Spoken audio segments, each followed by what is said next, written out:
Welcome to Sex Talk Radio, a podcast that explores kink and sex through candid and curious conversations. Join me and expert guests in exploring taboos and unpacking what it means to be kink and sex positive.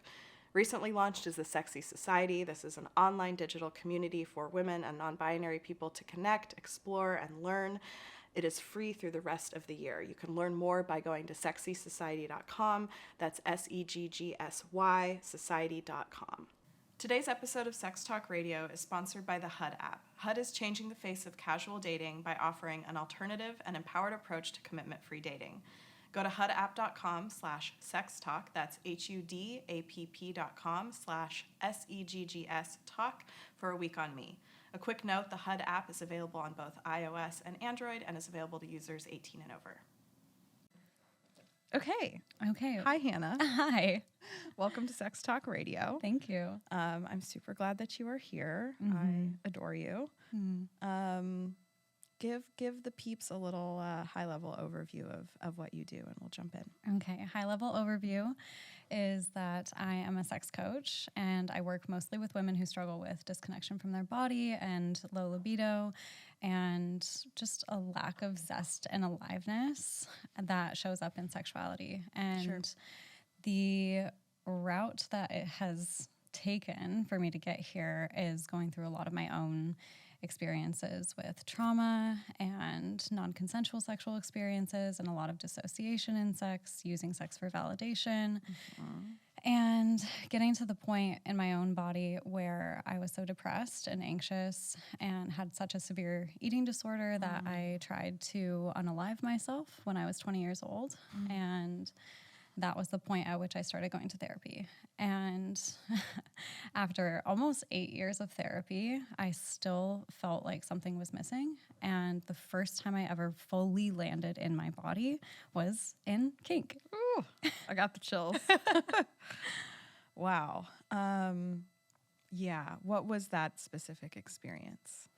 That specific experience was I was in a long-term relationship, and a pattern that I had played out so many times was happening in that relationship, where we'd get 6 months to a year in and I would be really safe and all of my desire was gone. Like so much disconnection from them and no desire, avoiding sex, pretending to be asleep so I didn't have to have sex with them. And at the 3-year mark, we decided we were going to open our relationship, which don't do that if you're struggling with sexuality in your relationship. Totally. That's not the answer. Opening should come from a healthy place. 100%. Not a make it or break it for the relationship. Exactly. Yeah. We were like, okay, maybe if we play with some other people, then things will... This desire will come back. What were your conversations with that partner like? Like he supported you wanting to find the libido, and what was his like? He had a high libido. He was very connected to his body, very connected to his sexuality, which is probably why I was attracted to him as a partner, because I wanted that. I wanted to be in my body. I wanted to be like him, so like alive and in his body. And I wasn't. And the conversations were like, okay, like clearly there's something that's missing here. And so let's try adding people. And so we both got on Field and he was excited about it. And neither of us had explored anything other than messaging conversations with people until... You got to tiptoe in. Be careful. We tiptoed in. We spent months like just messaging with people. And then I went on vacation to one of my friend's weddings in Mexico and found someone there who was a dom. And we had an instant attraction and instant chemistry. And I remember calling my partner after one night and being like, hey, I'm really into this guy. I really want to hook up with him while I'm here. Are you okay with that? And I could tell on the phone that my partner was like not okay with it, but he didn't say no because he knew that if he said no, he would probably lose me, which is really unfortunate. Like, there's a lot of regretfulness that I have about the ending of that relationship and the way that I handled that. But he did say yes. And so on that trip in Mexico, I had a whole evening with this man. And he introduced me to kink through a lot of negotiation, a lot of conversation leading up to it, a lot of asking me what I wanted, what I didn't want, what I was open to trying, talking about safe words. Were you clear on what you wanted at that point? Or No, but he gave me a lot of examples. Like, do you want to try this or this? Which is actually something that I recommend to a lot of my clients who don't know what they want. Like, give options. Two give options, either which or. sounds better. Yeah, Exactly. totally. I didn't know what I liked until I tried it, or I had negative experiences with it too. Absolutely. Knowing your boundaries is like walking in a room with a blindfold on and you don't know where the walls are. Yeah. And so and the walls are all covered with spikes, by the way. Right. If you go a little too far this way. If you run head first in any direction, you're going to get Great analogy. slammed. Yeah. You're going to get really hurt. But if you tiptoe against the walls and like slowly bump up against them, it might hurt a little bit, but you're going to know, okay, this is where the wall is. This is where my boundary is. So back to that experience, he was asking me, do you want to try this or this, this or this? And I had an ecstatic experience where I got flogged for the first time and was able to come so easily. And it had never been that easy for me. And I was just floating. I was in subspace the first time. Yeah. And you're like, oh, I'm present. I'm in my body.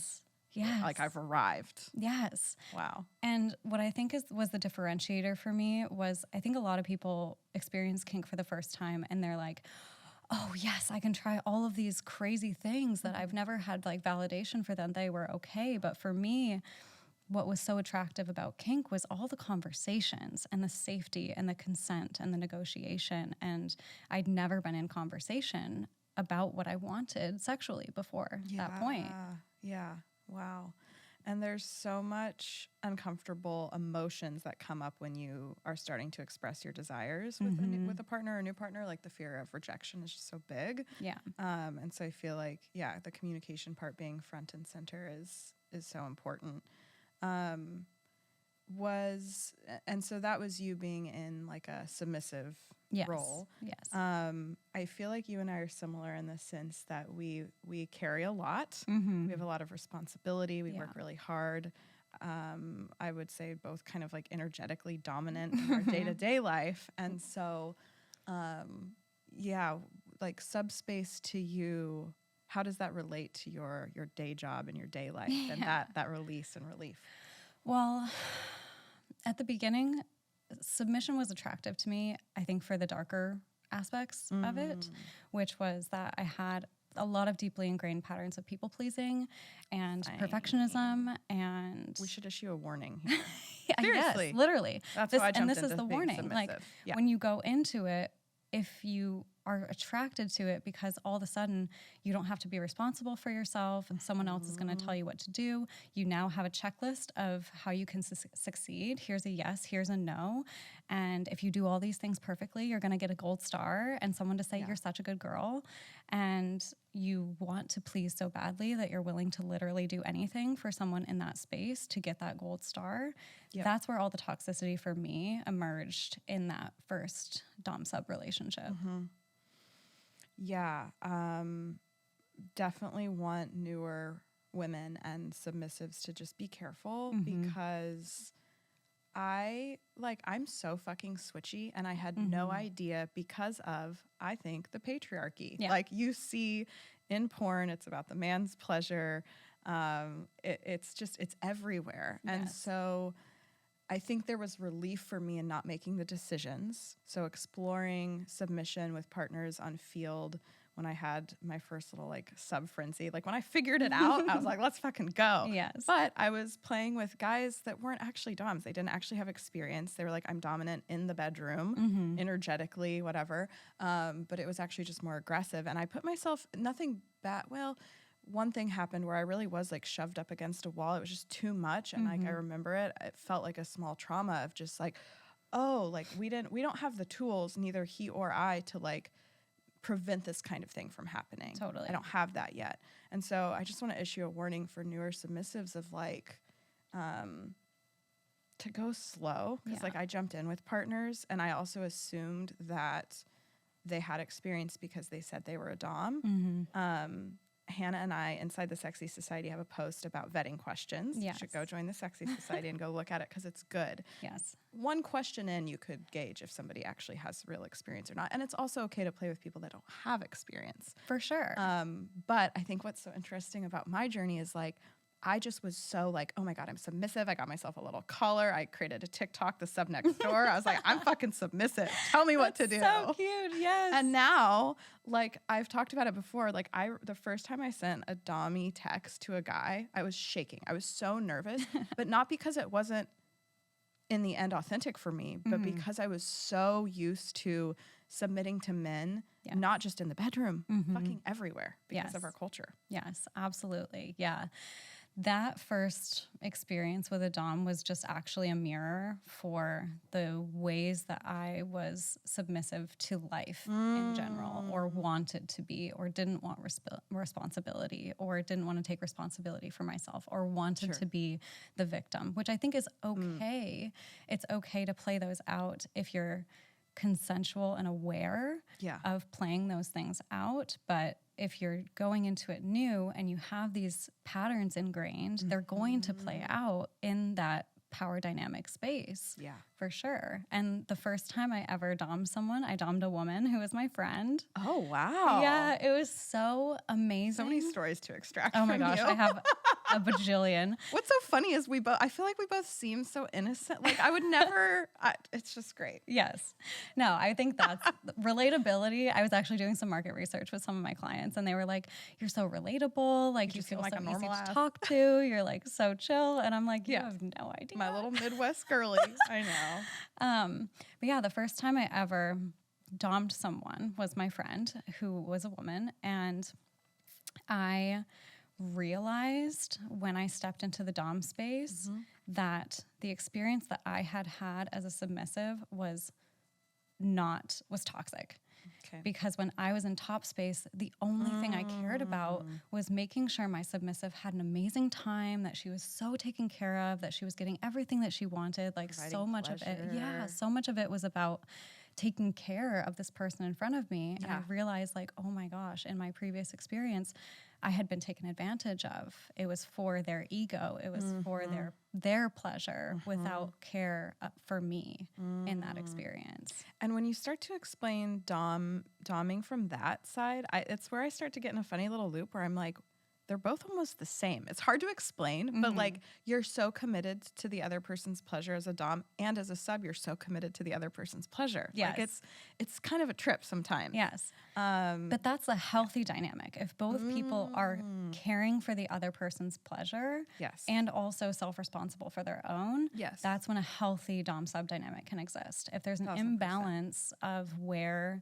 the responsibility is fully, or an imbalance of where the focus is and the pleasure is, that's where it starts to get a little messy. And you hold a lot of responsibility when somebody is floated into subspace, and it's hard to articulate to people that haven't done it before. Like I didn't know what the fuck any of this shit was until I experienced it. And I got tied up with shibari and I was like, I just love the planet. And it's like, you don't know. So it's hard to explain it, but you hold a lot of responsibility there. And you have somebody in an extremely vulnerable, compromised position. Yes.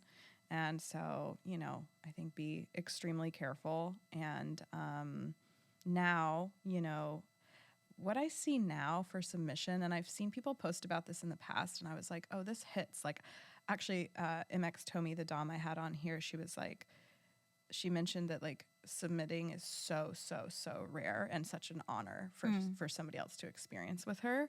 And, like, that's how I'm starting to feel. Like, I know that that's a really big desire of mine, and I know I want to surrender and let go of control, but that is a fucking honor for somebody else. Yes. And now, having had negative experiences, the trust I require for me to even explore that is really deep. Which it should be. For sure. Yeah. If anyone gets anything out of this discussion that we've just had, it's like vet people thoroughly, go really slow, take your time, and this is true for any type of sexual experience. Your sexuality is such a sacred gift for someone to experience, and like treat it as such, with care and consideration. And if someone doesn't want to have all the conversations that it takes, and all of the foreplay that it takes, and all of the conditions that need to be met for you to feel safe in a sexual experience, they don't get access to your pussy. Yeah. Period. Amen. And also, like, trust your intuition is overused, but, like, literally trust your fucking intuition. I mean, I unmatch with people on dating apps all the time just because I'm like, that's not how I would want somebody to reply to a question since we're talking about sex. Like, goodbye. Yeah. Yeah. So what was your relationship with sex growing up? And I also want to ask, I have a feeling we're similar in like, I was like horny my whole life, my whole childhood. Like, I'm curious also about that. It's so interesting because up to the point where I actually had sex with someone, I was very horny. Okay. Like I would.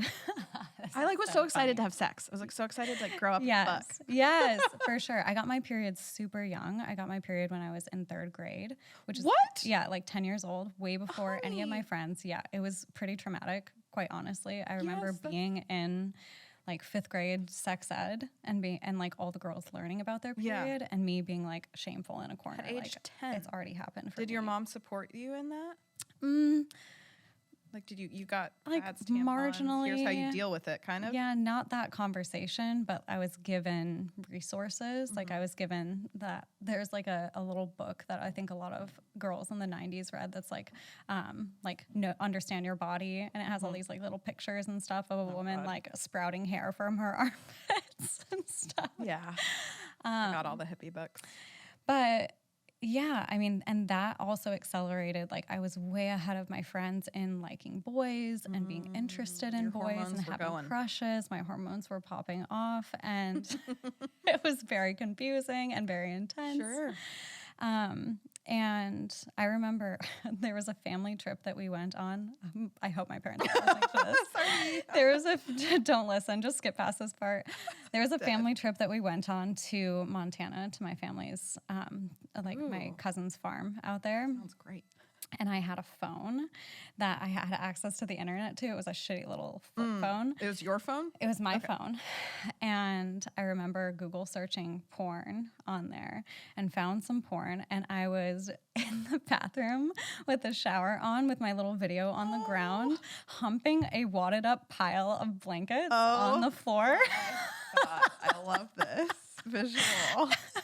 Like just this horny little 11, 12-year-old. I love that it wasn't even like you were just like watching it out of curiosity. It was like your body was like, let's like it was the connection. So for me, I remember first watching porn at age 19 and being like, I don't think I was touching myself. I was literally just like, whoa, these people fucking.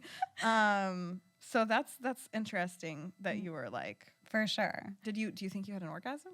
Oh, yeah, for sure. Yes. So that's what I mean about this like sexual energy. I just don't think a lot of people talk about it, but I always felt so sexually like just charged growing up and as a teenager and even before puberty. Yeah. And I just think that that's something that is in common with women like in the sex space. Like it's just always been this thing, but there's generally like it's there, then there's like the shame, and then there's like the awakening. Yeah, chapter. definitely. The shame piece for me, or like the disillusionment I had all this excitement for sex for a long time until I actually got my first boyfriend. And the first time that we had sex, it was sex when you're a teenager. It was a huge letdown. He was way older than me. Even though I wanted it, I felt like I was really pressured into that experience, and it was painful. It was uncomfortable. I didn't have an orgasm. No. And I was like, oh, this is not what I thought it was. And actually, I don't want to do this anymore. I don't want to engage in this anymore. Just after one time. Mm-hmm. And did you tell him that? No. Oh. For sure, no. Yeah. Not there with communication. No. And like that relationship was extremely abusive too. So lots of verbal abuse, lots of control, lots of manipulation, lots of some physical abuse, sexual abuse. Jesus. Yeah, it was 3 years of that. And I mean, at the same time, my relationship with my dad was not good because my dad has really severe mental health issues. He has bipolar disorder, and I was in this caretaking role with him. Yeah, so my teenage years were really fucking intense. And so you would still have sex with this partner even though you didn't want to. Yeah. And were you experiencing pleasure and having orgasms at any point in that relationship? Mm-mm. Oh, honey. Yeah. I mean, yeah, it was rough.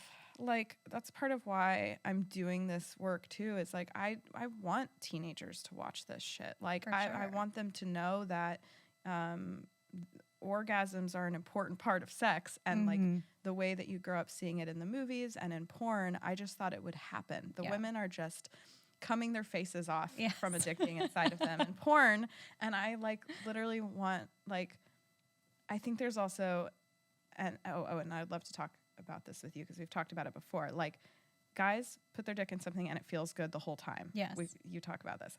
And for women, it's so different. And it's like, I mean, I remember the first time I had sex and I was super fucking let down because I was like, I had all this sexual energy and this charge. And then it happened and I was like, oh, that wasn't like the movies. I wasn't filled with explosive pleasure and eroticism at all. Yeah. Do you want to talk a little bit about that? Yeah, for sure.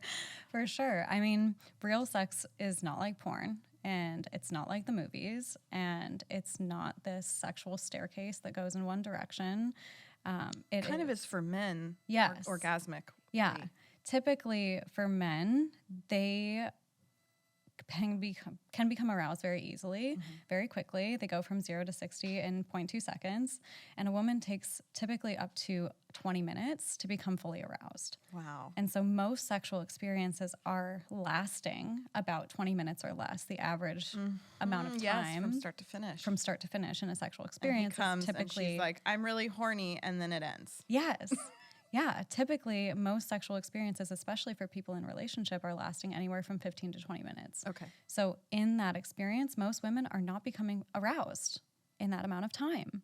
So they're having sex the entire time without reaching the point in which their vulva is engaged, their pleasure is online, and they can experience that orgasmic bliss that we're talking about. They never get to that point. So the man's graph is like this in a relationship.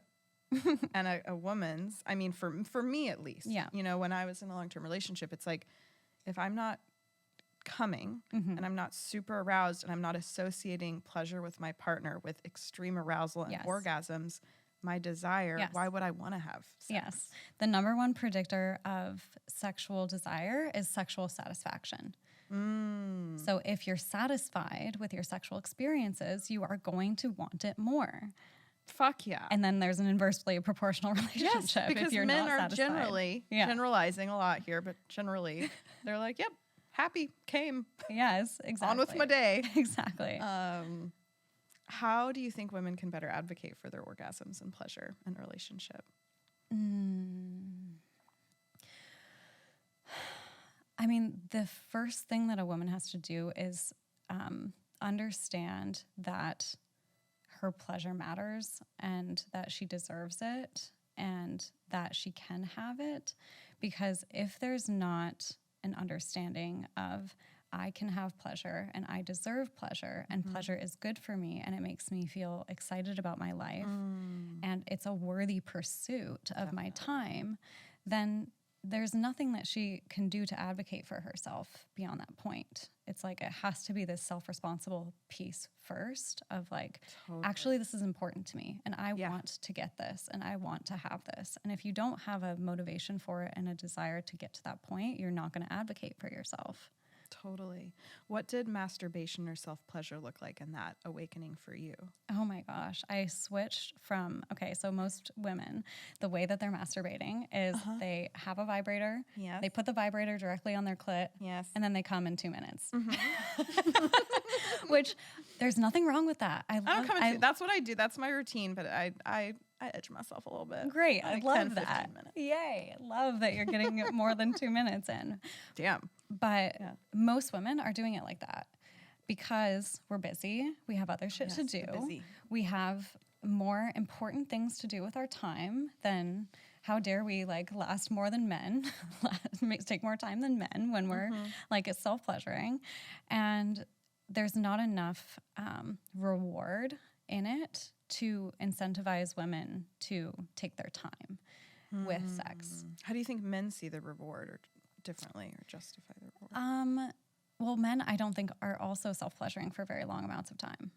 I think in general, people are self-pleasuring for as quickly as they can. They're trying to get to that peak experience as quickly as possible. Yeah. So they're clicking on the most extreme porn or whatever. Let's get there. Yeah, just let's get it over with as quickly as possible. Yeah, and this all ties into us when we talked about like the busy thing. So can we talk a little bit more about that? Like you were saying, I don't know if it's based on some research or whatnot, but like that women generally, their reasoning is I'm too busy. Yeah, I'm too busy. I've got other things to do, because there's just the way that our society is set up to incentivize productivity and success, and the markers of success being making more money or having kids or having a successful relationship. There's these pressures that we have to be everything for everyone and do all the things, and pleasure falls to the bottom of the list. Well, everything needs to have a direct value. So this equals this equals this with work and relationship. Like this is good for my relationship. This is a business deal. And so pleasure doesn't get put in that category. It gets put in Frivolous. what's the outcome. Yeah. It's frivolous. What's Yes. the outcome? And I feel like men, because I've talked to a lot of them, and many of them jack off multiple times a day. Truly, they're fucking going at it. And I think, generalizing, a lot of it is justified through clarity and mental health. Yes. Like it, even if it's not conscious, a lot of guys are masturbating a lot because it provides relief and clarity. They'll do it before a thing, before a meeting, whatever it might be. Like, but it's very easily justifiable because they know it makes them feel better, clearer, more energized, whatever it may be. Yes. And I don't feel like women have that correlation. Well, we're not taught that. There's a culture where we're not taught that masturbating is a good thing and a healthy thing for us. In men, when they talk to each other, I've even talked to, never mind, we're going to not mention that. That's a secret. We're not going to tell other people's secrets. Okay. But there's a culture with men of idea sharing around sexuality that doesn't exist for women. So they're more likely to talk about sexual experiences that they've had. And Really? I don't know. I talk about a lot of dirty shit with my girlfriend. well, okay. I'm saying more likely. Okay. Yes. You are not necessarily the not the norm. average. Okay. You're not the average. I feel like guys don't admit it. When I ask guys if they talk about sex and stuff with their buddies, they're like, I don't know. I feel like they don't admit it as much. Okay. It's secretive. The culture is that it's acceptable for men to masturbate and less acceptable for women to masturbate. Especially in the movies. The guys are always jacking off. When the women masturbate, it's literally about like a specific guy. Yes. It's like, oh my God, this guy. Like, Yes.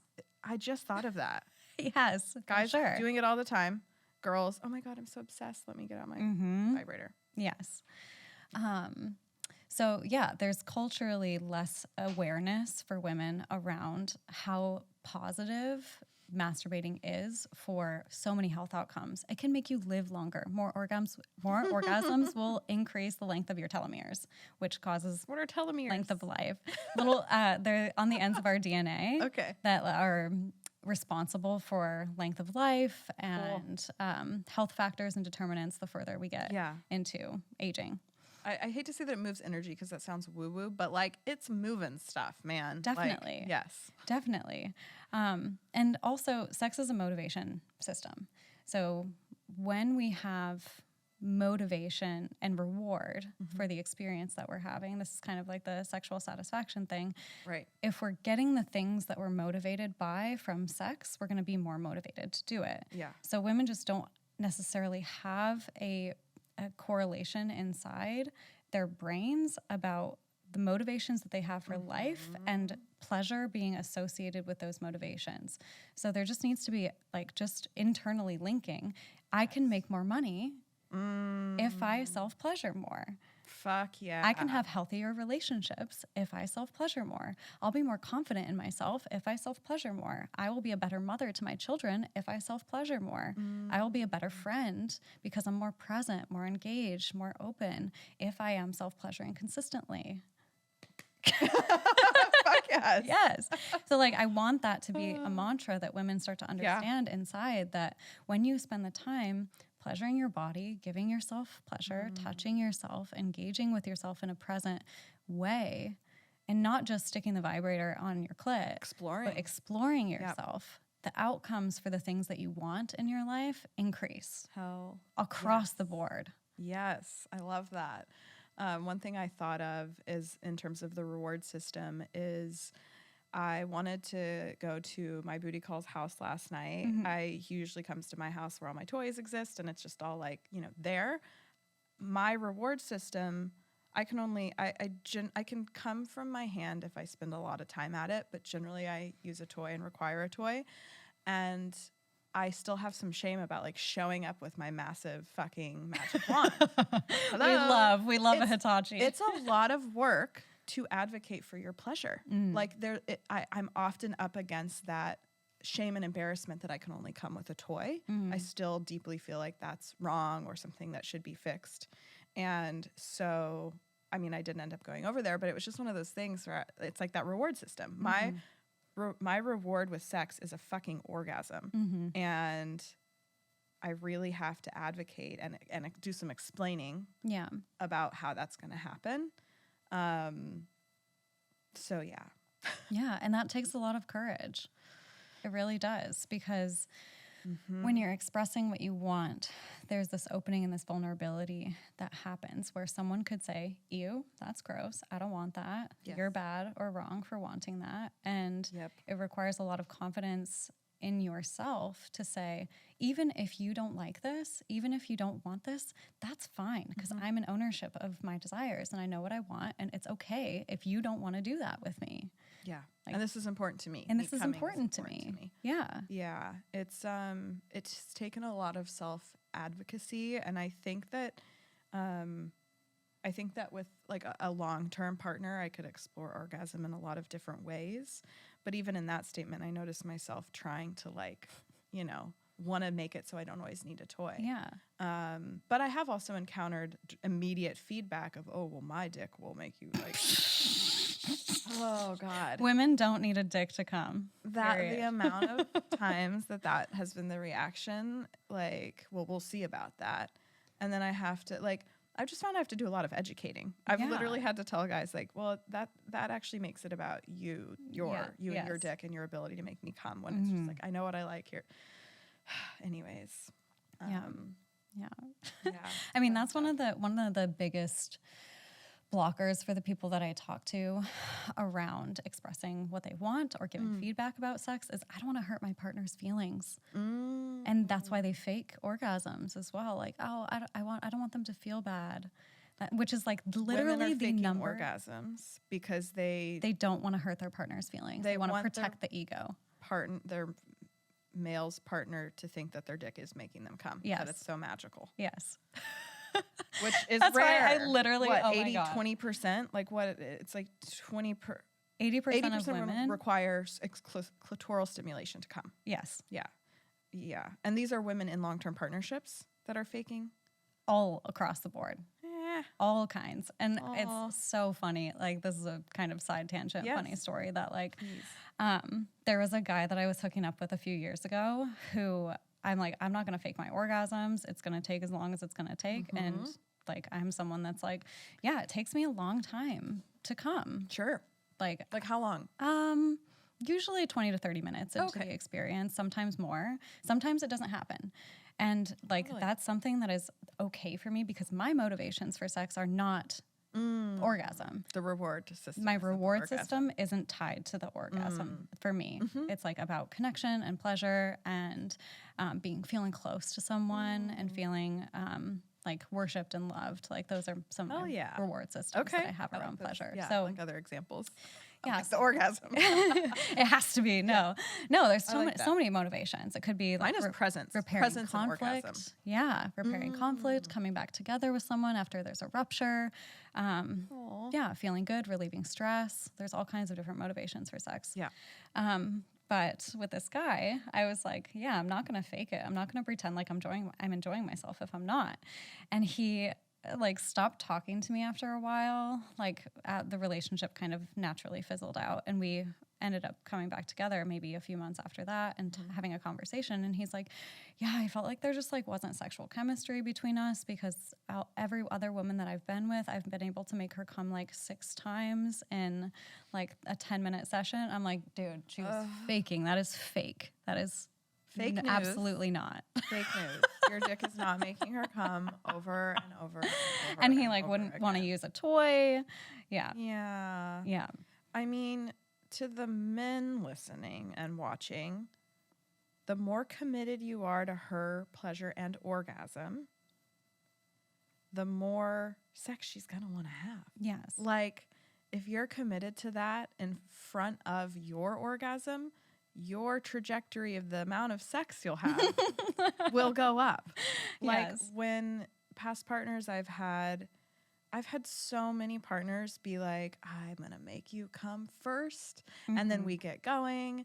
And if there's like oral sex, then it's so animalistic and trippy how quickly it can go from like soft, sweet, I'm going to make you come first to like, I'm going to come. And then it's done when they come. And like, don't tell a girl you're going to make her come first if you're not actually committed to that. Yes. But yeah, I don't know. I just think, and you can speak to this better than I can, but people in relationships, like in general, I don't know the exact stats of the orgasm gap, but women are not coming nearly as much. And I'm also this also sounds like I'm making like orgasm is the only goal, which it's not.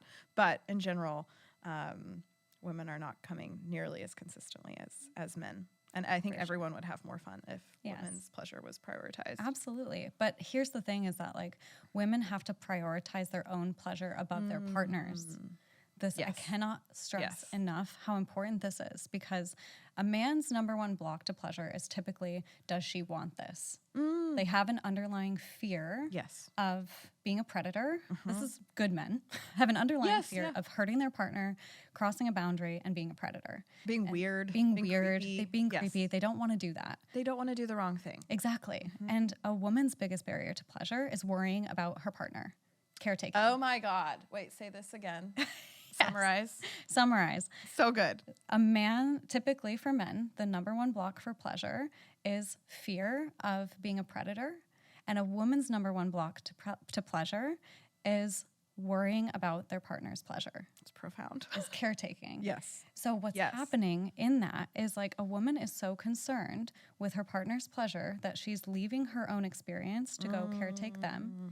And when she does that, she's not having a good time typically. And so then the man's block comes up because he's like, she's not into this. She's not having a good time. So right. And his stuff gets activated, and that causes such disconnection. And both people in that situation are not expressing their actual needs. Yes. Like, he would probably love to do the fun, freaky shit that she's keeping to herself to also not want to seem weird or worry him. Like, it's... Yeah. So a woman has to learn how to fuck herself. Yeah. She has to learn how to desire herself, because you're not going to trust your partner's desire for you if you don't desire yourself. Yes. And she has to learn how to center her own pleasure in the experience and pull her attention back to the sensations happening in her body and what feels good and what doesn't feel good, and making that the most important thing for herself. Because when she does that, then the guy in the experience is going to be like, oh my gosh, you're in pleasure. Yay. Now I can let loose. Now I can enjoy myself because you're experiencing pleasure. So it's this positive feedback loop that happens when a woman deprioritizes her partner's pleasure and reprioritizes her own, that both people start to experience more pleasure in the experience. Yes. And this makes me think of episode, whichever one, 2 or 3, with Vanda, the blowjob expert. She did a bunch of research on like the things guys like the most, and like way up at the top is enthusiasm and excitement, but not fucking faking it. Yes. Like, and what that translates to me is like, guys are not turned on unless it's a kink of theirs or it's a pre-negotiated thing. They're not turned on by someone's discomfort during sex. Yes. Like, they want a girl to be down there and be pumped to be down there. Yes. And that is like one of the top favorite features of a blowjob. And so it's like, guys are generally going to be aroused by a woman's excitement and turn on and eagerness to be there. Yes. But she's only going to want to be there if she's, navigating her own pleasure and advocating for it and tuned into it. Yeah. Yes. Amazing. Yay. I'm like, got to work on my self-pleasure rituals. Yeah. I mean, I think the biggest piece of advice I give for women who are going into a self-pleasure ritual is like, make the space the way you would want a partner to make it for you. Oh. So like, what would it look like if you were your best lover? You would light Yeah. candles. You would maybe put a bearskin rug on the floor. You would put on your favorite music that makes you feel really good. You would put on lingerie for yourself. You would take your time, like really savoring the experience and going really slow. Like patience and slowness and presence are so huge in the build up to the experience and feeling more pleasure and training yourself to feel more pleasure. There's a lot of issues around distraction and like coming out of the experience or being in your head when you're in a sexual experience. And that requires training to not do that. And the best place that you can train that is in a self-pleasure session where rewiring. So when you notice you pop out of the experience and you're like, oh, what do I look like? What is my partner thinking? Like, am I doing it right? La, la, la. Like those are things that you need to train how to redirect your attention back to your body in a no pressure situation, which is a self-pleasure session. Yeah. I love that. I instantly thought of myself in the middle of the day with my vibrator, no lights, no mood, no music, like watching porn, like how I imagine dudes do it. And then I envisioned what I would prepare for a lover, which is so different and intentional and slow, especially given if a woman's arousal is a 20-minute process. That theme is coming up a few times with other guests that I just get to slow down a little bit with my process. Yeah. But I mean, I wrote a post about this the other day, like masturbation and orgasm can really shift a headspace for me. Like I feel the chemicals firing and releasing, and also seeing it not just as like, you know, your day is okay or your day is good and then getting to a higher place, like exploring it in harder situations or negative situations to like connect with your body and bring pleasure. I would love to talk a little bit about hormones and ovulation and all of that fun stuff. We've talked about this a little bit in the past, and you had some really interesting insights on it. What I will share about myself is I mean, I'm a horny little fuck all the time, but Good for you. In general, like sort of. So, you know, I'm very, very in touch with my cycle. I got off birth control like 5 years ago. I track it very closely. I feel the day I fucking ovulate. Like I know what's going on and I love that. There is about a week and a half of the month. I'm in it right now. I'm never not filming again. I'm only filming when I'm ovulating because fuck anything else. There's a week and a half of the month that I'm in right now where like I am so insanely horny. I masturbate multiple times a day. I usually have kinky sex. Like it's happening and it drops off pretty quickly. It's not to say that I wouldn't have sex any other time of the month. It's more of it would take the 20 minutes. I would need commitment from the partner to spend a lot of time to get me to that place of arousal. Yes. So I'd love for you to talk about spontaneous desire. Yes. Spontaneous arousal. You taught me about this. Yes. Yeah. Okay. Yay. I love talking about this because it kind of blows people's minds, I think. So there's two types of desire, two types of libido that exist. There is spontaneous desire and responsive desire. And so spontaneous desire is most of what we see portrayed in movies and in the media and what you're describing your experience is during ovulation. It's in my body. It's not cognitive. It's just like, I want to fuck. There's arousal that happens in the body and then a seeking out of a sexual experience. Totally. And spontaneous desire is... Wait, no, that was spontaneous desire, right? Yes, okay, yeah. Okay. Edit that. Responsive desire works in the opposite way. So it requires stimulation and patience and presence to get to a place of arousal. So in the opposite, spontaneous desire, arousal happens first, sex happens. In responsive desire, sexual activity happens, then arousal happens after that, and then desire for sex happens after that. So the most our hormones ever impact our sexuality are around new relationship energy. That's when the peak of spontaneous desire also exists. Just there, yeah. And around ovulation. So that's also where the peak of spontaneous desire exists. Yeah, our bodies are literally trying to fucking make a baby. Yes, and for some people, for a lot of women, they actually just don't have spontaneous desire. Like that actually just never happens in their system. So if is something that is true for you. You just never feel an urge for sex. It's not that you don't want sex. It's that you need time. So profound. Is that you need time and stimulation and Wow. sexual activity to get you to a place where you do want sex, where you're aroused. Well, and I think that we can shame ourselves around that too. Like, I'm never in the mood. Yeah. Well, have you asked your partner for like something that's been really erotic for me is to get a long massage with no expectation of sex. And then 20, 30 minutes into a massage, I'm like, oh, let's fuck. Like it takes that amount of time. But if you're not advocating for that, at least in my past, there was shame around never feeling horny or sexual energy. Totally. But I didn't know that. Yeah. I thought it was supposed to just happen. Yes. Yeah. Like an urge just happens. Yes. Like that's how it's supposed to go. That's really not how it goes for most people. What can, and we're talking about cis straight partnerships here, or not cis, but straight. What's the correct terminology? Hetero. Hetero relationships here. What advice would you have for men with this information that they now have? Okay, if you're a man and you're listening to this and you're like, why is my partner never horny? Like, why don't they want me? First of all, take the personal out of it. It's not about you. Like it's not that they don't want you. It's not that they're not attracted to you.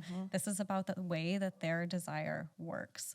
And if you know this is the way their desire works, they need some more patience, some more slowness. They probably need me to help them take the stress out of their life because stress and fatigue is the #1 predictor of low desire as well. And that's the only one that's consistent across the board is fatigue. For men and women? Yeah. Yeah. Yeah. So how tired. can you? Yeah, we're fucking tired. So how can you reduce her stress? How can you take things off her plate? How can you create an environment for her to feel really relaxed in that is clean, nice lighting, good music? How can you lead her into an experience where she can feel relaxed, where she can feel present? That's where her arousal is going to come from. After 15 to 20 minutes. From there. Yes. From there to like from sex to sex. Then play. Yes. Yeah. For that first 15 to 20 minutes, don't even be engaging in a sexual way. Like be engaging in a sensual, pleasure-focused way with no pressure for it to go a certain way. So like the pressure can bring up the people pleaser and all that heady stuff for women when it's like, oh, he's really horny. He really wants to have sex with blah, blah, blah, blah. Like it starts the cycle. Yes. And the guilt and shame for, I'm not aroused yet. I'm not turned on yet. There's something wrong with me. What's wrong with me? My body's broken. Like, yeah. What's happening? Yeah. Like something I've been really like wanting to do more of lately is just like, I have this desire to just like make out. Like I just want to fucking make out with someone. I want to like play around with like the denial kink of like, don't let me do anything naughty until like 30, 40 minutes in. Like I just want to make out. Yes. It's like such a teenage humping desire. is so underrated. Dry humping and making out will make me wet and probably many other women. It's so connected. It's so romantic. Yes. It's yummy. Yes. And I when you explained that to me, it made so much fucking sense because I was starting to, as I've become really in touch with my body, I was starting to shame myself for not feeling that spontaneous desire at other times of the month. Like I literally joke with like the people I'm seeing and friends, like this is my like horny week. Like it's like fucking crazy. And then it just boop. But it's not that it's not that sexual energy can't be accessed. Yes. It's just a different roadmap. Yes. It's not gone. There's just a different route to get there. Yeah. Which I think is so amazing. One of the most beautiful things about women, in my opinion, is that our sexuality is so complex and our body is so complex and it's different every hour, every minute, every day of the month. Yes. And it's evolving over the course of our life constantly. We're constantly presented with this opportunity of discovering, who am I now?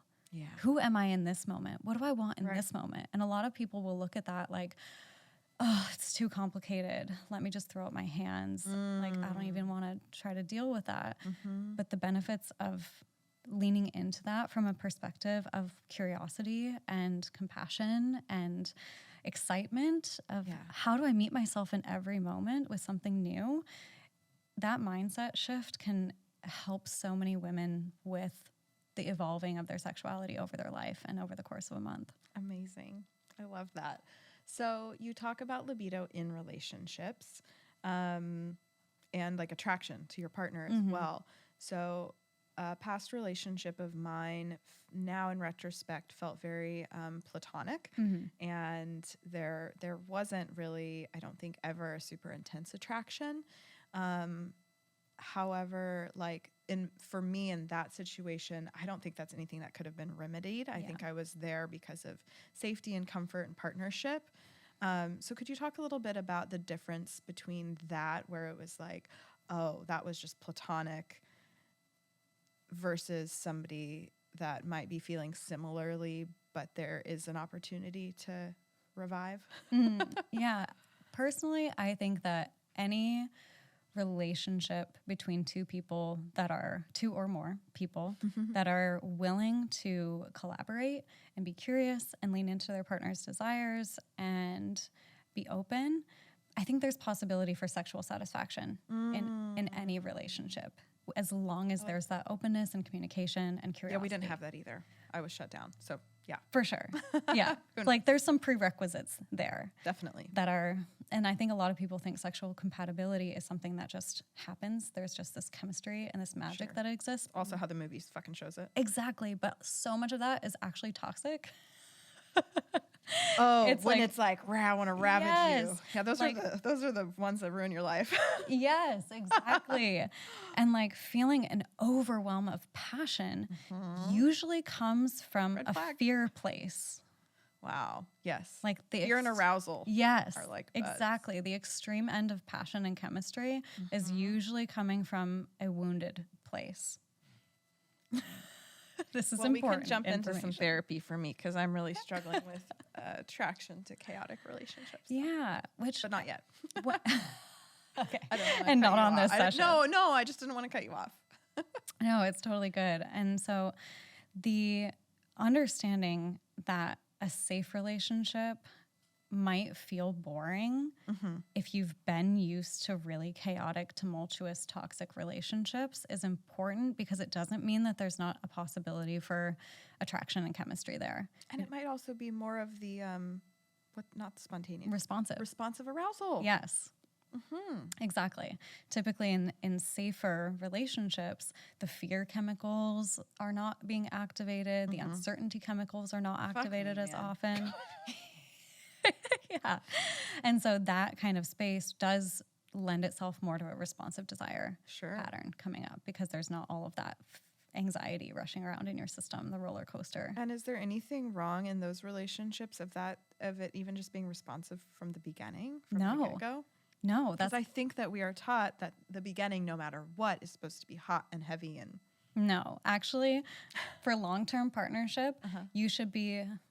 Here's what just I've found, and this is not a end-all be-all prescription, but typically if you're looking for a long-term partner, someone to spend your life with, you should be looking for just above neutrality in terms of attraction. okay. So something that's not like an extreme magnetism, because again, that's typically coming from a more toxic Butterflies, nervous system, dysregulation, dysregulated fear. for sure. Like you should be looking Attachment. to someone where you feel like just a couple points above neutral in attraction towards them for long-term sustainable compatibility. So when you look at him, it's like, I'd fuck you. Yes. Not like, I can't wait to fuck you. I mean, you want to Somewhere between those things. Okay. Yeah.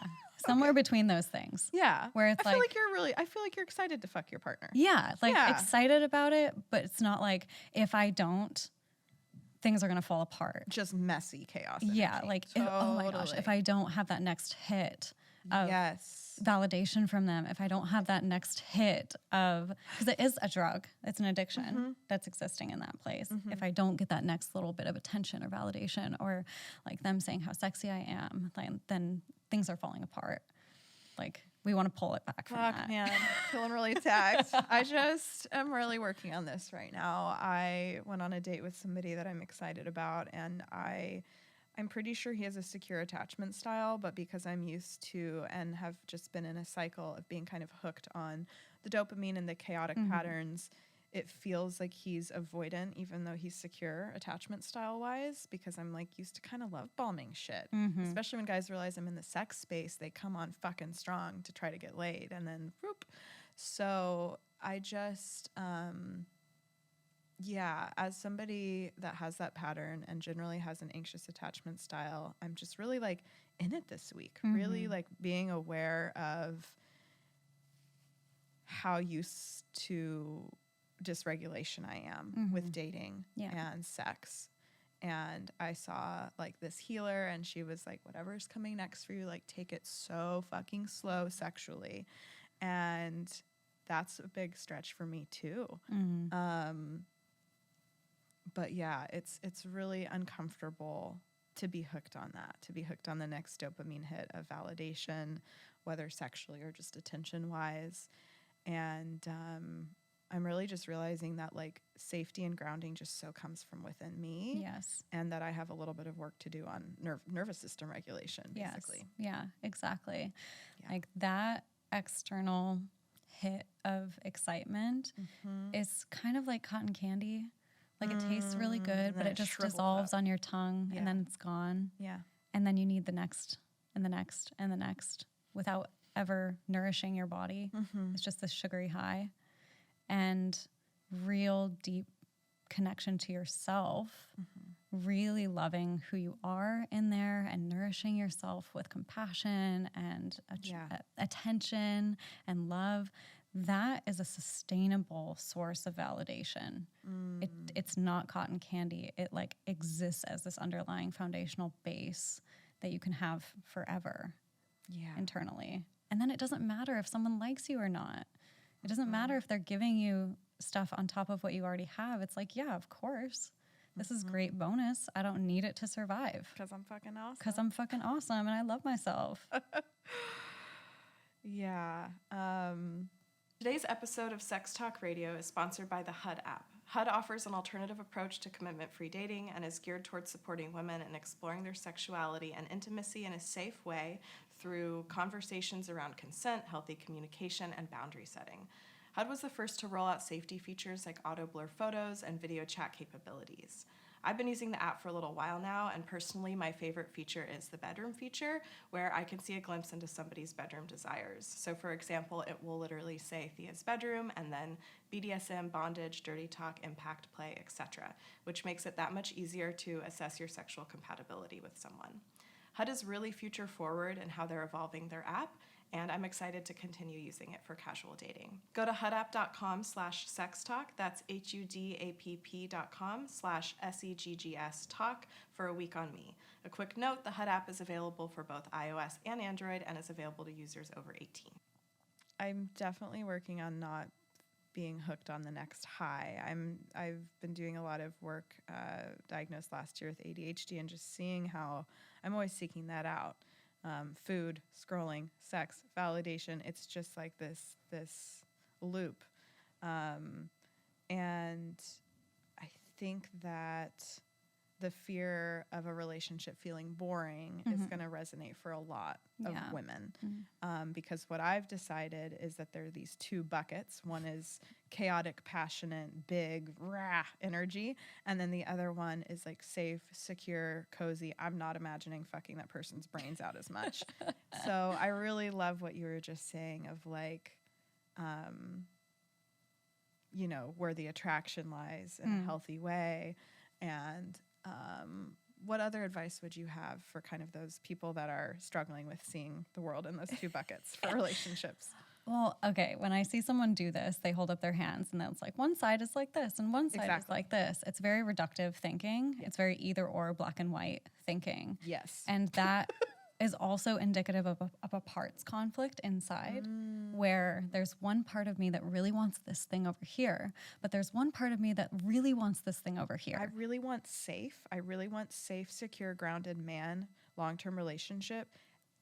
And I've at least made up that I want really intense, passionate sex that I've only experienced in this other bucket. Yes. I'm starting to manifest and create both, but I'm still feeling unclear. Totally. The important thing to know is that both desires are valid. And they're both standing for something that's really, really, really important to you. If we look underneath the surface desire for what is the value that they're trying to get in your life, like what is the thing that they're really standing for and wanting for you, that's where you can find where there's collaboration. Because if you look at the underneath deeper desires, you'll find that they're not actually at war or in contradiction to each other.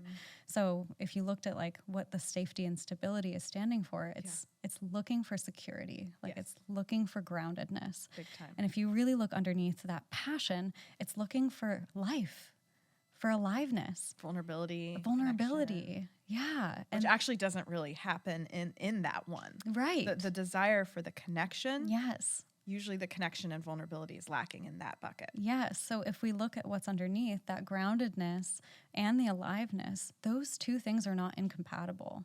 Totally. You can see how when we look underneath, like there is someone out there that makes you feel both alive and grounded. Yes. Those things can exist in your system at the same time. And that's what you should be scanning for, is where's that gray area where those two things meet underneath with their values, instead of just like on these two extremes. They're Girl, opposite. My whole fucking life is such extremes. Like the first, when I was in AA, my sponsor was like, the gray area is literally your life stretch. And it is. And it is. I love that. So what are some of the other main themes that come up in your coaching and your work around libido and desire? Let's see. So we talk, body image is a huge one. So like disconnection from body and negative image of body is something that stops a lot of women from feeling really comfortable in sex, and worrying about what you look like in sex, and worrying what you smell like, and worrying about what your partner thinks about you, and like just having an overall Fucking heady shit. Only wanting to have sex with the lights off because you don't feel comfortable being seen in your body. Like there's so much of that plays into how comfortable we feel in a sexual space, is do and we how feel far the confident? experience goes, I think, too. Yes. Like, oh, what am I going to look like in that position? Or Yeah, we limit ourselves based on what we think is attractive to someone else, and try to morph and shift and change ourselves to appear desirable. Yeah. I mean, I really struggle with that, and would love your thoughts on like some steps to shift that, because I mean, my like insecurity about my belly has like prevented me from different positions and outfits, and like if I'm bloated, I'm just not, I can't get rid of the belly and the thing. Like I mean, it's but I've struggled with this for years. Yeah. And like literally last night I was taking some nudes, and I like stopped eating gluten a week ago, and I just feel really trim and I feel good. And but it was like associating my worth with how I'm feeling in my body and my bloating. And I was like, oh, I feel sexy. Like I want to send these pictures. I want to fuck. Like it was all these things, but completely associated with that I felt a little thinner. Yes. Yeah. Yeah. So I'm going to give practical steps for this one, because Great. I think like enough people have talked about. Everyone's going to agree that they suffer with this, but for it's sure. like, what do we actually do about this? Number one, mirror work. So I keep getting told that. Fine. Like literally looking at your body in the mirror on a consistent basis and seeing what comes up when you look at it, being with the negative thoughts, being with the negative emotions, not trying to convince yourself otherwise or talk yourself out of those things, but actually noticing and sitting with and being with, whoa, I'm actually like shitting on myself a lot when I'm looking at myself in the mirror. A lot of women avoid looking at themselves in the mirror and avoid looking at the places on their body where they're most ashamed. Or the opposite, they'll only look at the parts of their body that they like and avoid looking at the parts of their body that they don't like. So literally just standing in front of a mirror naked and gazing at your body and fully taking it in from every single angle consistently. It's like a desensitization process. Sure, because what's initially going to come up for many women is the really mean thoughts. Yes. So exposure therapy is one of the most effective therapy treatments for trauma, and exposing in a setting that is safe. So making sure your nervous system has enough capacity to go look at yourself and expose yourself. Don't do it on a Monday morning. Don't do it on a Monday morning when you're stressed and triggered. Do it after you've taken a bath or a nice long shower and you're more relaxed. Just go look at your body. And doing that consistently will stop the fear as much. Like Yeah, when you're it starts to- exposed to it, it lessens its hold Yes. over you. And it starts to soften it. And when I have done it, it almost, some things start to be kind of silly. Like, wow, the amount of time I've looked at that and just hated that. And Yes. it's just a little body, it's just a body part, skin. Like you start to kind of like Yes. play with it a little bit. Exactly. And so like the consistency of that is huge. The other thing that I recommend for body image stuff is touching and being tactile with your body, and not necessarily even in a sexual way, but just like feeling, what does the skin on my leg feel like? What would it feel like if someone else was touching or caressing this to them? And then what about the skin here on my collarbone? Like, oh wow, I feel how that like divot feels, and like that like little bump feels really nice. What you'll find in this, as the more comfortable you get exploring the places on your body that are a little squishier, is that those feel so good to touch. Yeah. They actually like boobs and like hips and butt and any place where you might Where to have like grab onto, squishiness man. or cellulite, or you got a little roll here. Like that feels so fun to grab. It's so nice. And like the squishiness actually feels really nice, like tactilely, if you can get over that hump of like society says fat is bad. Actually, fat feels so good to touch. It feels nice. And the tactile element is playing into like how we first start experiencing the world when we're babies and when we're young. We kind of stopped touching things and feeling things and touching ourselves. Yeah, it's how we explore our world, is through our senses. And so these two things that I recommended, eye gazing or gazing at your body, and touching, exploring tactilely, are two of the ways that our system understands how to explore the world. And so if we explore ourselves in that way, you're going to make some new fucking discoveries. Yeah. Fuck yes. Are you staring at your pussy during this process too? For sure. sure. I feel like that's the next stretch. Yeah, I mean, for sure. We didn't go into that specifically, but when I say your body, I mean your whole body, your whole naked body. Most women could not pick their vulva out of a lineup. Oh. Wow, because we're not looking at it. Because we're not looking at it. We don't know what that thing looks like down there. I mean, you can't see it from above. Wow. So, like, how would you know? Right. Guys looking at their dicks all day. Yeah, they can see the whole thing. They can see the whole thing. Well, I want to pivot and get into some fucking naughty stories because you're a sexy little thing, and I'm a little freak. I love it. Like, I think it's a funny mirror because you are unassuming in that way. Like, you would just never fucking know. That's personally one of my kinks, for people to perceive me that way. Yes. Do you know what I'm talking about? Yeah, for people to perceive you as a good, innocent girl. Yes. And you're like, actually, I did a gangbang last weekend. Or actually, like, I literally one night was walking my dog after a sex party, and I was like, no one would ever fucking know what I just saw. Like, I like that. Literally me walking around the grocery store this week with my butt plug in. I love that. Fun. So I'm like, you don't know what I've got in my butt right now. Okay. Yes. Real life application. She's giving us specifics. Yes. So is that something that your partner likes to have you do? Okay. Yeah, I have training twice a week on my calendar. Fuck. Oh yeah. Can we say his name or? Yeah. Okay. I just wasn't sure. Like, he sends you fucking Google Calendar invites. Oh yeah. This man that she's gonna marry. Prime. We need more Google Calendar sexy invite daddy. Yes. I mean, okay. Slight pivot here, but like, let's talk about it. So many people think that scheduling sex ruins the fun and like takes all the spontaneity out of it. But what if you got a Google Calendar invite? Have we played around with anticipation? Have we really tapped into how fucking fun it is and how wet I personally have gotten throughout a day knowing that something's going to happen? Yes. Have you ever got a Google Calendar invitation that says, No, bitch, I haven't. For you, my queen, or queen night. And then it goes into detail about like, here's what I want you to wear. I want you to arrive at this time. I want you to walk into the living room and fully surrender.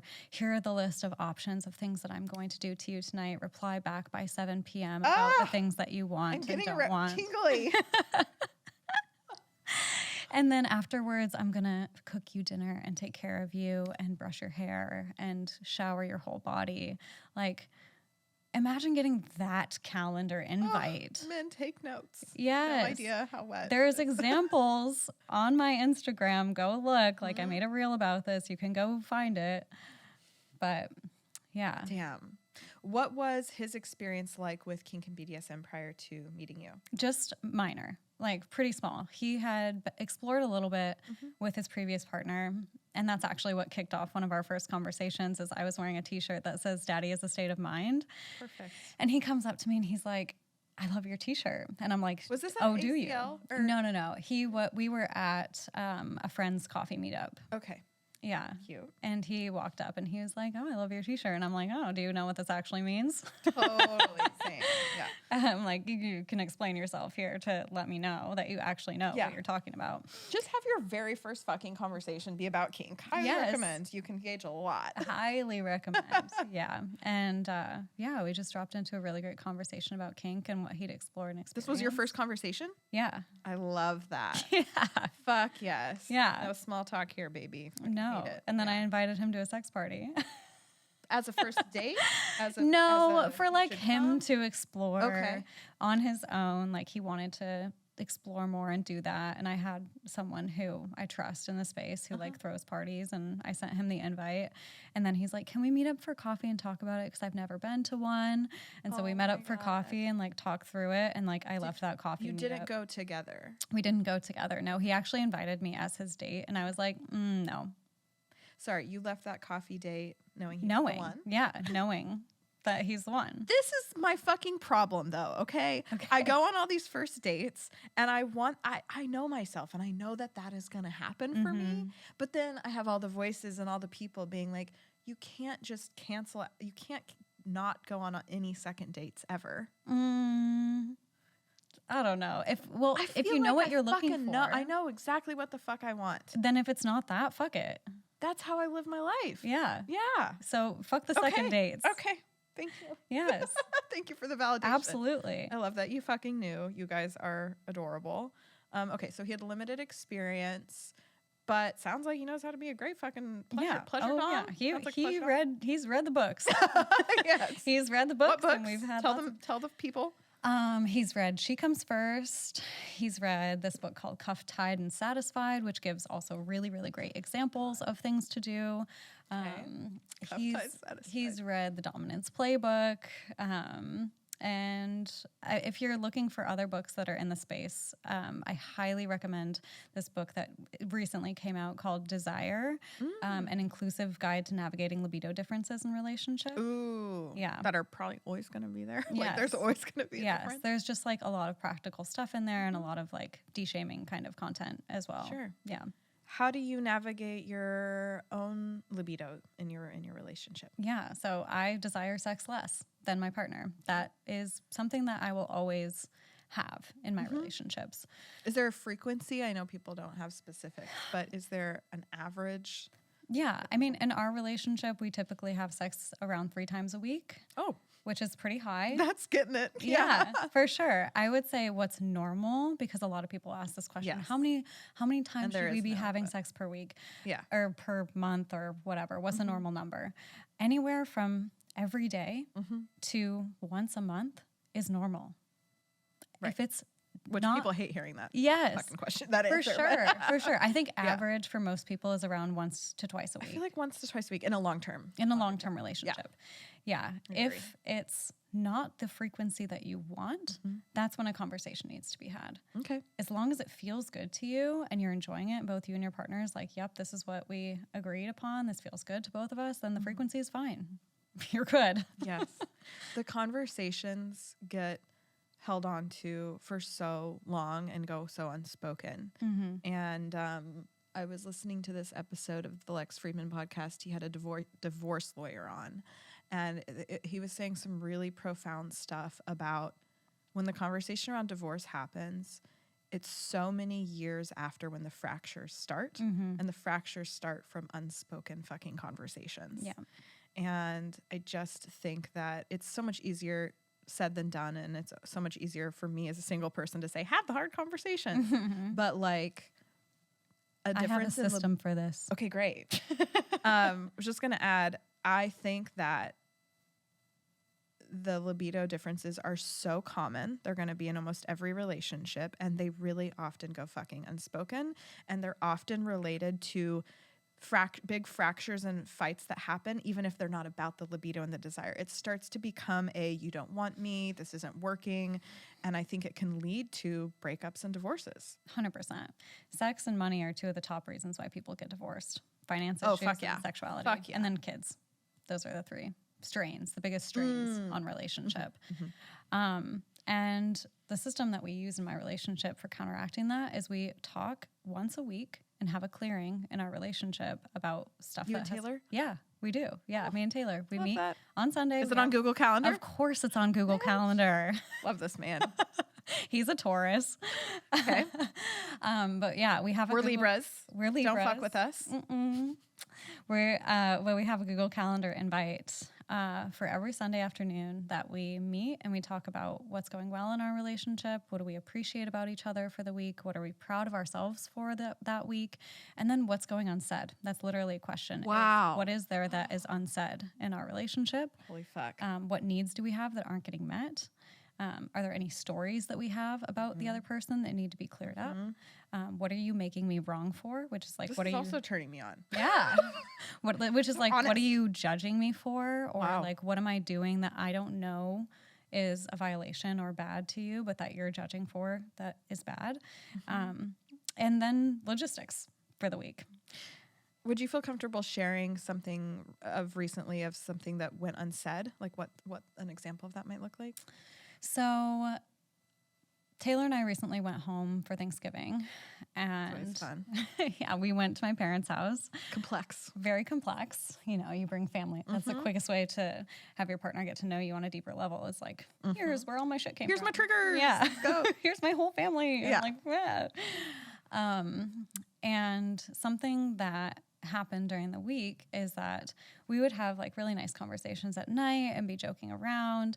And the next day we'd be in a conversation with my mom and I would bring something up to her that Taylor and I had talked about at night, usually a joke or like something that I thought was funny.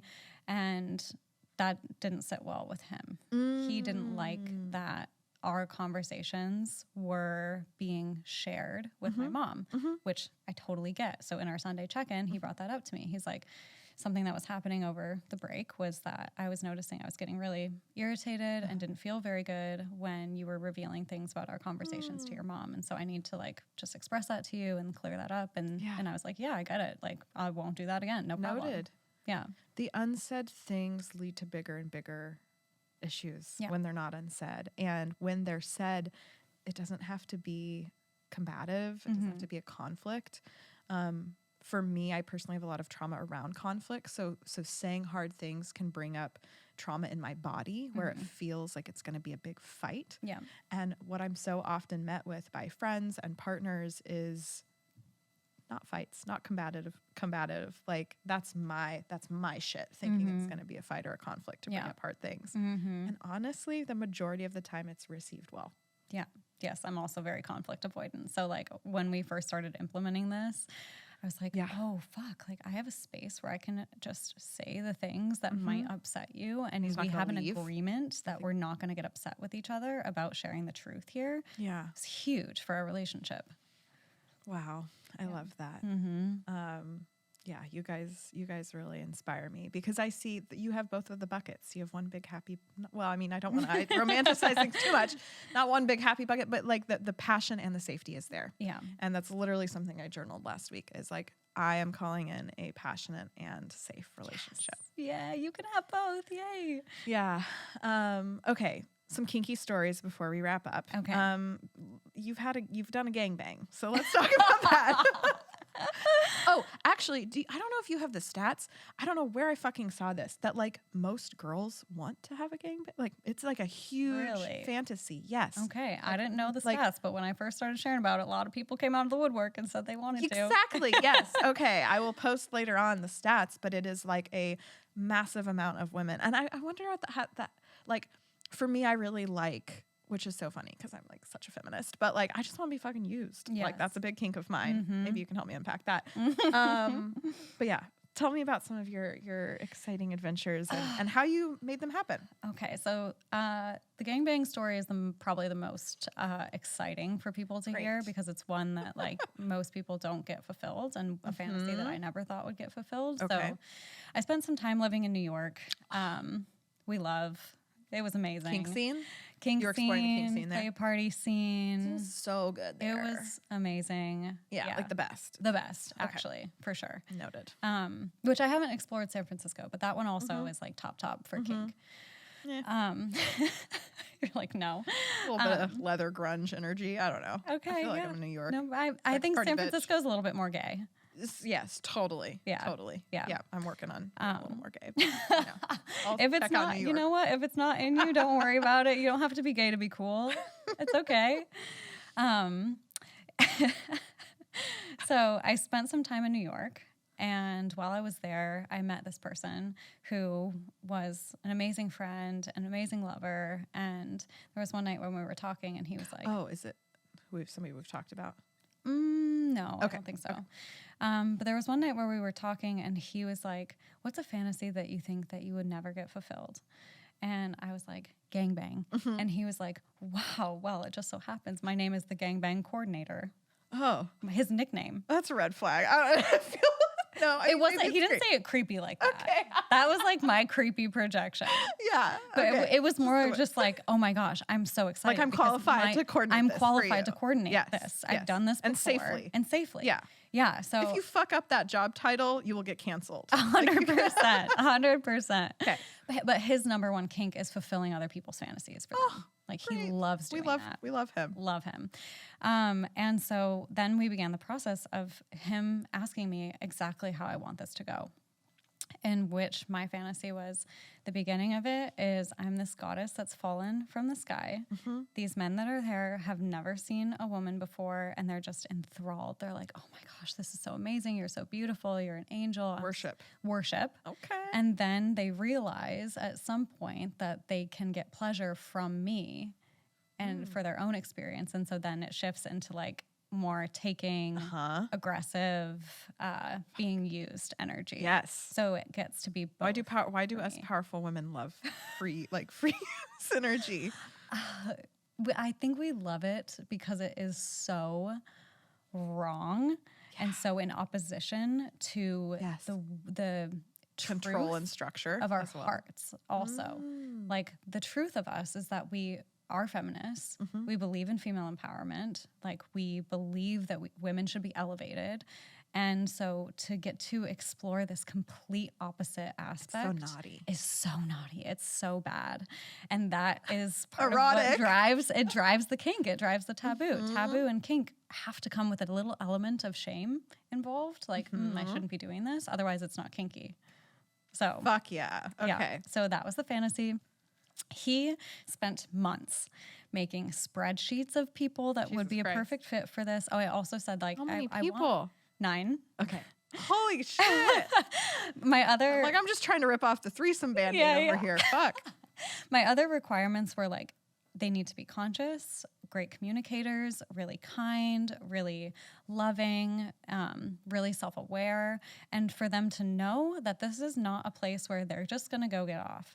This is for me. This experience is about my pleasure and about me. There are so many guys I'm finding that are like kind of switchy, submissive, like worshipy, like want to worship. For sure. Fuck yeah. Yeah, so he spent months making spreadsheets, doing interviews, like Literally the gangbang coordinator. literally coordinating We this love event. him. And yeah, I went back to New York in the fall of that year and Oh, you like flew in for the flew in for the gangbang, went with the coordinator to go pick out my lingerie. Oh my and- goodness, were you nervous? Oh my God, I was so nervous. I remember. Did the nervousness impact the arousal Well, experience? no, it didn't. Once you were there. Once I was in it, it was Yeah. great, but I was like shaking, like Yeah. beforehand. So the place where we did it, it's a place that hosts sex parties. So the whole basement of the place has different hacienda? spanking benches. Yeah, hacienda, different benches and beds Equipped. and all the equipment, all the toys. Love it. Fuck machines, all the things. And so beforehand, I was up in my friend's bedroom, and he's like, okay, just meditate, just relax. Like, he put on really Grounding. nice music and like putting on like beautiful lighting so I could just chill. And he's like, do you want to come in now, or do you want to wait till some of them are there, or do you want to make a grand entrance after all of them are there? And I'm like, Oh my God. I want to walk down after like love half you. of them are there, and for everyone to turn and look at me and be like, oh, you're so beautiful. Like, I you're would so want amazing. to walk into them all jacking off. That's one of my. Oh, love that. Love that vibe. But yeah, so I walked downstairs and about half of them were there, and it was so amazing. They were just in awe of me, thought I was so beautiful. We talked and had like a little cocktail hour, but no alcohol for like an hour beforehand. And then, then we began with me face down on a spanking bench and them massaging my body and caressing me and telling me how beautiful I am. And then we went face up. How did you navigate protection and STIs? So everyone had been tested prior. Coordinator took care of that. Coordinator took care of that. Everyone had been tested and like made sure that everyone was either, if they were STI positive, wearing a condom, or if they were negative on all results, then they could wear no condom for the experience. Oh, okay. Yeah. Damn, girl. I love you. I love you. Thank you. Again, it's like not to play too into your good girl innocence thing, but it's just like there's something about it. I think it's the mirror as I see the unassuming part of just like you'd never fucking know. And I love that. And I love that we also get to share these things because it also, I think, helps other women and people see that you don't have to seem a certain way, be a certain thing to make your fantasies come alive. Totally. There's no prototype for that type of person. Yeah. You want something, you've created it. Yeah, I really love that. So if somebody doesn't have a gangbang coordinator, but they want to, safely live out maybe some of their fantasies that do involve multiple partners, what is some advice you would give them? Really vet people. This circles back to what we were talking about at the beginning, is like, take your time with the people that are in the experience, because that's going to be obviously the most important aspect of the experience. All the toys, all the little bits and pieces, those are all movable objects that can come in and out, but they all kind of melt away. They all don't matter if you don't have the right people in the experience. So like, look for people that you want in this experience that match the energy that you want to have in the experience. Totally. That understand that. Yes. Have lots of conversations beforehand. Play out the fantasy in your mind. A lot of times rehearse it, like explore it, see and exchange different pieces of it to really land what you want. And then the most important thing is to know that fantasy is fantasy for a reason. Real life will never live up to that. It'll never be as good as it is in your fantasy. So don't go in with the expectation that it's going to be more messy. Perfect. It's going to be more messy. Human sex is messy and there's going to be stuff that's unexpected that happens. It's not going to go perfectly the way you want. It might not even feel the way that you want it to feel. So if you're there and it starts to not feel right to you and it's not the way that you want it to be, just stop. Just don't even like pause, like change some things if you need to, or just like you have permission to just stop the experience if it's not what you want. Yeah, absolutely. Advocating for yourself, putting your pleasure first. Yeah. Well, thank you so much for being here. Tell the people where they can find you. Well, I'm the Libido Fairy. I brought yours she here. is.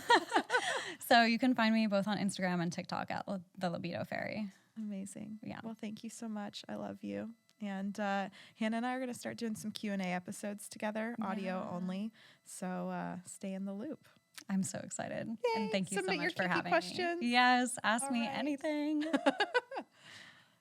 Thank you so much for tuning in to Sex Talk Radio. Be sure to connect with us on social media at Sex Talk Radio Podcast and learn more about my free online community at sexysociety.com.